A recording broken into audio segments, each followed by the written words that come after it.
New Zealand সরকার আন্তর্জাতিক শিক্ষার্থীদের জন্য কয়েকটি ঘোষণা দিয়েছে। সপ্তাহে কর্মঘণ্টা বাড়ছে আর আগামী ৯ বছরে শিক্ষার্থীর সংখ্যাও বাড়ানো হবে। শিক্ষা থেকে রাজস্ব দ্বিগুণ করতেই এমন বড় পরিকল্পনা হাতে নিয়েছে নিউজিল্যান্ড সরকার। সম্প্রতি এ সংক্রান্ত একটি নীতিমালা প্রকাশ করেছে দেশটির শিক্ষা মন্ত্রণালয়। ২০৩৪ সালের মধ্যে আন্তর্জাতিক শিক্ষা বাজারের আকার ৭.২ বিলিয়ন নিউজিল্যান্ড ডলারে উন্নীত করার পরিকল্পনা রয়েছে তাতে।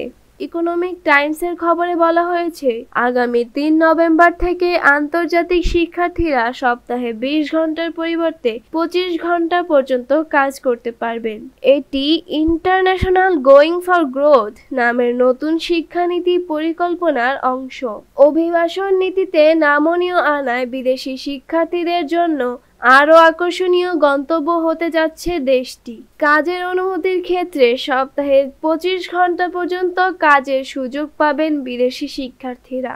এই নিয়ম শুধু পূর্ণকালীন শিক্ষার্থীদের জন্য নয়, বরং এক সেমিস্টার স্টাডি অ্যাব্রড বা এক্সচেঞ্জ প্রোগ্রাম শিক্ষার্থীরাও এর আওতায় আসবেন। বেশি সংখ্যক আন্তর্জাতিক শিক্ষার্থী এর সুযোগ পাবেন। পাশাপাশি আগের তুলনায় বাড়ানো হচ্ছে কাজের ক্ষেত্র। এ বছরের ৩ নভেম্বর পর ইস্যু হওয়া সব নতুন শিক্ষার্থী ভিসায় এই সুবিধা পাবেন। আগে ভিসা নেওয়া শিক্ষার্থীদের ক্ষেত্রে এর সুযোগ পেতে ভ্যারিয়েশন অফ কন্ডিশন আবেদন করতে হবে।